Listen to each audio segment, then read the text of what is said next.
کہ فضا بڑی معطر ہے، دھیمی دھیمی سی ہوا چل رہی ہے، پیار کی باتیں ہیں، وہ موسم برسات مجھے یاد ہے اب تک، وہ موسم برسات مجھے یاد ہے اب تک، جب پیار کے لمحات میں ہم ساتھ تھے چشتی، جب پیار کے لمحات میں ہم ساتھ تھے چشتی، اور ہاتھ میں تھا ہاتھ، مجھے یاد ہے اب تک۔ آپ دیکھیں کس طریقے سے اس عشق مزاجی کا اظہار کیا گیا، اور یہ لگتا ہے کہ یہ ڈاکٹر صاحب نے 1990 میں یہ جب غزل لکھی ہے، کم و بیش آج سے 30 سال پہلے، تو اس وقت واقع کر آپ کے دل و دماغ کی کیفیت اور اس عشق کا اظہار جو اس ان اشعار میں ہو رہا ہے، ہم اس سے بخوبی آگاہ ہو سکتے ہیں۔ میں نے آپ سے ہمیں عرض کیا کہ ہمیں الفاظ بڑے ملتے ہیں، جس میں ساقی ہے، جس میں جام پلانے کی بات ہے، تو اکثر نظموں کے اختتام کے اوپر ہم انہی مختلف الفاظوں کو مختلف انداز سے دیکھتے ہیں، جیسے کاش چشتی کو پلانے کے لیے ساقی اب بیتاب ہے اور ہم نہیں، ساقی بیتاب ہے ہم نہیں ہے، لیکن چشتی کو جام پلایا جا رہا ہے۔ اور اسی طریقے سے جام کے حوالے سے ایک اور شعر میں جو آپ کے سامنے پیش کرنا چاہوں گا،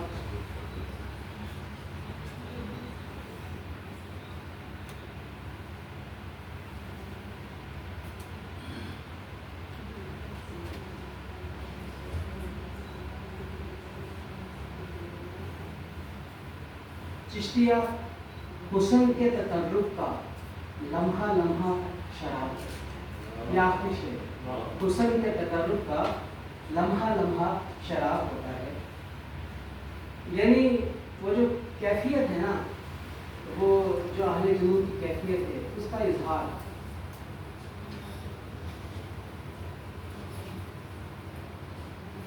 پلا چشتی کو اس پانی سے ساقی، کسی کی آنکھ میں جو رہتا ہے۔ اب تشبیہات دیکھیے۔ اچھا پھر بڑی ایک عجیب سی بات ہے، یہاں پہ میں نے ایک اور شعر دیکھا، عام طور پہ جو آلام ہیں، تکالیف ہیں، شعراء ان تکالیف کا ذکر کرتے ہیں، لیکن بڑی خوبصورت انداز میں، جگر میں درد ہے، دل مضطرب ہے چشتی، کسی کو کیسے بتائیں کہ زندگی نہ رہے، جگر میں درد ہے، دل مضطرب ہے چشتی، کسی کو کیسے بتائیں کہ زندگی نہ رہے۔ ایک اور بڑا خوبصورت شعر میں چاہوں گا کہ میں آپ کے سامنے پیش کروں۔ میں نے پہلے بھی عرض کیا کہ لکھی پڑی بات اور طرح کی ہوتی ہے، اور جو انٹرٹائن کی جائے اس میں ایک فرق آ جاتا ہے تھوڑا سا۔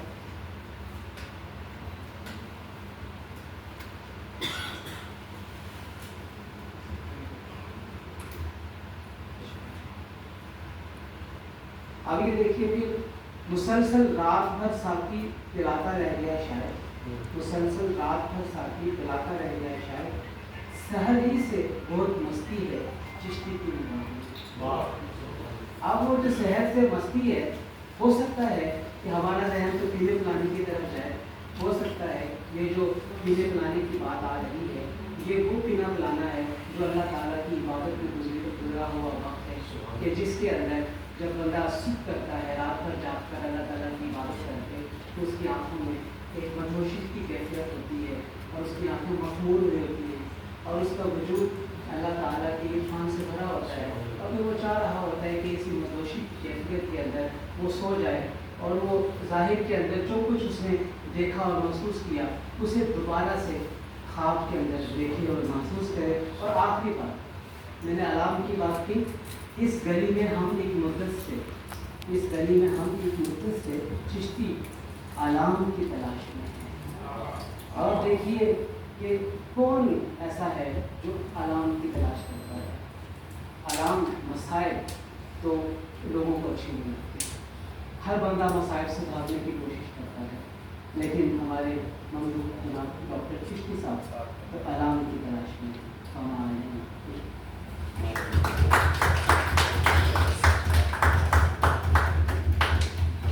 بہت شکریہ علامہ راغب نعیمی صاحب، آج کی تقریب کے مہمان خصوصی ارشادات فرما رہے تھے۔ آپ نے آخر میں التماس